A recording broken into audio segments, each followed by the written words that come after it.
আজি যিহেতু বিদ্যাৰ অধিষ্ঠাত্ৰী দেৱী মা সৰস্বতীৰ পূজা, সেই উপলক্ষে ভাবিলোঁ ঘৰতে আয়োজন এভাগ কৰোঁ। ক'তো ওলাই যোৱা নাই। এই ঘৰতে ফটোখনৰ আগত চাকি এগছ জ্বলাই সেৱা শুশ্ৰূষা কৰি ল'লোঁ। আৰু যিহেতু সৰস্বতী পূজা, খিচিৰি অকণ নাখালে জানো ভাল লাগিব, সেয়ে ঘৰতে খিচিৰি অকণো যোগাৰ কৰিছোঁ। এই খিচিৰিতে সকলোখিনি দিয়া হৈছে, ওলকবি, গাজৰ, আলু দি দিছোঁ। আৰু মই এখন আঞ্জা বনাইছোঁ মটৰৰ বাকলিৰ সৈতে মই আঞ্জাখন বনাইছোঁ।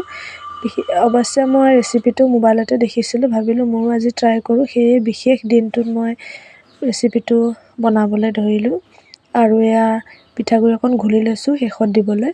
আৰু পিঠাগুড়িকণ দি দিয়াৰ পিছত চাওকচোন ৰংটো ইমান ধুনীয়াকৈ উজলি উঠিছে আৰু ধুনীয়াকৈ উতলিও আছে মটৰখিনি। আৰু ওপৰতে অকণমান ধনিয়া ছটিয়াই দিছোঁ।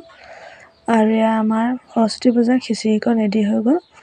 ইয়াৰ লগত আছে পানীলাও পকৰি, বেচনৰ পকৰি, আৰু মটৰ আঞ্জাখন, নেমু, জলকীয়া, অকণমান নিমখ।